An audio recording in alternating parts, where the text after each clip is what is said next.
গতকালের যে বৈঠকটির কথা আমরা বারবার বলছি এবং দলের মধ্যে জবাবদিহিতার যে বিষয়টি এসেছিল আপনার কাছে, যে বিষয়টি নিয়ে আমি আটকে ছিলাম সেটি হচ্ছে যে দলের মধ্যে জবাবদিহিতা নিশ্চিতকরণের মাধ্যমে একটা সামগ্রিক জবাবদিহিতার ক্ষেত্র তৈরি করার চেষ্টা করছেন প্রধানমন্ত্রী।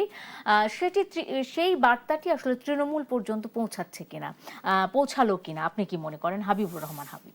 না, কালকে যেটা হলো এটা বাংলাদেশে প্রথম, অন্য দেশে হয় কিনা আমি জানি না, তো বাংলাদেশে প্রথম যেটা সরকার তার মন্ত্রী পরিষদকে ডেকে নিয়ে এসে 10 জন মন্ত্রীকে ডেকেছিলেন এবং 10 জন মন্ত্রী বক্তব্য রেখেছেন। দেখার পর প্রত্যেকটা মন্ত্রীকে 8টা করে প্রশ্ন করা যাবে, যে কোনো কেউ করতে পারে, যুবদল, ছাত্রদল, স্বেচ্ছাসেবকদের, বিএনপি যারা ছিল, এবং তাদের এলাকার সমস্যা কীভাবে কী করা যায় না যায়, কীভাবে দেশটাকে এগিয়ে নিয়ে যায়, বিভিন্ন মানে একদম টোটাল দেশটাকে সামনে থেকে এগিয়ে নিয়ে যাওয়ার জন্য যেখানে যত ঘাটতি আছে সেটা ওই তৃণমূলের কাছ থেকে নিয়ে শুনে সামনের দিকে এগিয়ে যাওয়ার জন্য আর কি এটা।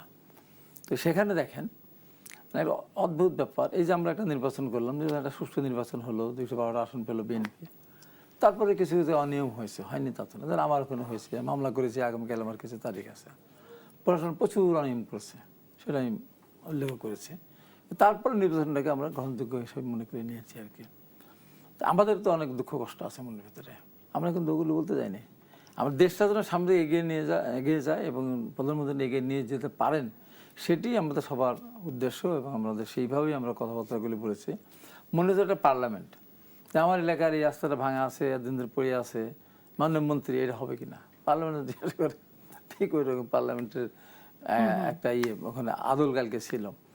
এবং দেখেন প্রধানমন্ত্রী যেমন ওনার বক্তব্য বলছেন না, শেষে আমি কিন্তু কাউকে জিতিয়ে আনার দায়িত্ব নেব না, যার যার তা জিতে আসতে হবে। এবং আমি যখন আসরের নামাজ পড়তে গেছিলাম ওই পাশের বিল্ডিংয়ে, তো ওখানে আমার একটা পরিচিত লোক, এক অফিসার আমাকে ডেকে নিয়ে গেলো তার রুমে, ডেকে নিয়ে যা চা খাওয়ালো, বলে ভাই আমাদের এখানে তো 2টা প্রোগ্রাম আছে, বিয়ের অনুষ্ঠান আছে, তাহলে আপনাদের প্রোগ্রাম কয়টা পর্যন্ত চলবে? তো আমি বললাম যে আমার যেভাবে চলছে রাতে 10টা 11টা সেটা হবে না, তা বিয়ের কী হবে? তাহলে তো আমি যা দেখলাম তাই আমি আমার একটা প্রশ্ন করার ইচ্ছা ছিল, জাহিদ ভাইকে প্রশ্ন করব ভেবেছিলাম আমি। তা আমি যখন ভিতরে ঢুকলাম, তাকে তো মেসেজ দিয়ে গেলাম 10টা 11টা বাজবে, যাওয়ার পরে হঠাৎ করে প্রশ্ন উত্তর পর্ব শেষ, শুধু মনটা বক্তব্য দিচ্ছেন। তারপরে কারণ কি, ওই যে বিয়ের অনুষ্ঠান যাদের আছে তারা মেসেজ দিয়েছে যে আমাদের বিয়ের অনুষ্ঠানটা চললে আমাদের তো গেস্ট আসার সমস্যা, চিন্তা করেন তাৎক্ষণিক সিদ্ধান্ত নিয়ে প্রশ্ন উত্তর পর্ব বন্ধ করে দিয়ে শুধু মন্ত্রীরা 5 মিনিট 2 মিনিট 10 মিনিট করে বক্তব্য দিয়ে উনি তাড়াতাড়ি বিয়ের অনুষ্ঠান যেন সুন্দর করতে পারছেন দেখছেন। বরকনের সাথেও উনি কথা বলেছেন। তো এই যে তারেক রহমান উনি চেষ্টা করতে যে ওনার ভিতরে সৃষ্টিশীলতা আছে, উনি দেশটাকে সামনে এগিয়ে নিয়ে যেতে চান এবং প্রশ্ন করেন কি বলেন, আপনারা বলেন মানে কী করলে ভালো হয়, কীভাবে দেশটা এগিয়ে নিয়ে যাওয়া যাবে, এই সমস্ত বিষয় নিয়ে। এখন আপনি যে কথাটা বললেন যে পুলিশের পোশাক পরিবর্তনের যে কথাটা আসছে, আমার কথা হলো যে ইন্টারিম গভর্নমেন্টে তাদের কি দরকার ছিল, তাদের পুলিশের পোশাক পরিবর্তন কেন দরকার হলো বলেন তো? আপনি পুলিশ তখন এক ধরনের ট্রমায় ছিল হয়তো, বা সেই কারণে তারা সেই ট্রমা থেকে বের করার চেষ্টা করেছে। এই পোশাকের কারণে অনেক পুলিশরা তো ওই অনেক সময় বাড়িতে বাড়িতে যে সমস্ত পাহারা থাকে না, ওদের পোশাকের সাথে অনেক মিলে যায়। পুলিশরা আপত্তি করছে এই পোশাক আমার পরবো না, ওই রকম ড্রেস হয়ে গেছে। তো একটা প্রত্যেকটা পুলিশও গুপ্ত হওয়ার চেষ্টা করে, আইডেন্টিটি হাইড করার চেষ্টা করে। না যাই হোক, না ড্রেস পরিবর্তন মানে কি হাবিব ভাই? মানে আপনি আপনার পুলিশ, আপনি ড্রেস পরিবর্তন করলেও আপনি পুলিশ, ড্রেস না পরিবর্তন করলেও ঠিক আছে। মানে ওরা মনে করেছে যে ওই যে আরো যারা আছে বাসা বাড়িতে যারা তাদের মতো হয়ে যাচ্ছে, পুলিশ বাহিনী একটা নিজস্ব একটা পোশাক থাকবে, একটা আইডেন্টিটি থাকবে, এটা তারা এটা মনে করেই আপত্তি করেছে বলেই হয়তো সিদ্ধান্ত নিতে যাচ্ছে। আমার কথা হলো যে আমার সর্বশেষ যে বক্তব্যটা পুলিশ সম্বন্ধে, পুলিশ আছে কিছু ভালো মানুষ আছে, অধিকাংশ পুলিশ ভালো না, উচ্চ পর্যায়ে একদম শেষ উচ্চ পর্যায়ে। আমি চোখের সামনে অস্বীকার করবো কী করে? চোখের সামনে আমি যে জিনিসটা দেখছি সে অস্বীকার করবো কী করে? দেখছি কি হচ্ছে থানায়, কি হচ্ছে ইতি অফিসে, কি হচ্ছে এসপি অফিসে, কি হচ্ছে ডিআইজি অফিসে।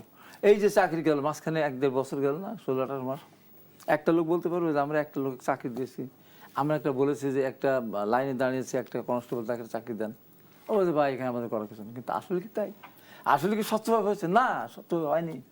এখনো ট্রান্সফার বানাতে বিভিন্ন জায়গায় হয়, লাখ লাখ টাকা দিয়ে ট্রান্সফার বানাতে হচ্ছে। কারা করে এটা? সব প্রশাসন লোক যদি করে, আচ্ছা, তাদের ভিত্তি করে সব ক্ষেত্রে, কোনো জায়গায় কমে নেই, কোনো জায়গায় কমে নেই। আপনি যে বেঞ্চ অফিসার, আপনি হাইকোর্টে যান, একটা ওই কজ লিস্টে নাম নিয়ে আসলে কত টাকা লাগে জানেন?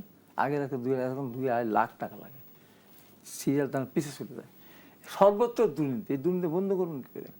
আমার চোখের সামনে দেখতেছি তো, আমি দেখছি আমাদের জানা পরিচয়। হাবিব ভাই, আপনি যখন এই কথাটি বলছেন তখন প্রধানমন্ত্রী চেষ্টা করেছে, মেসেজটা জিরো টলারেন্সের কথা বলেছেন দুর্নীতি নিয়ে।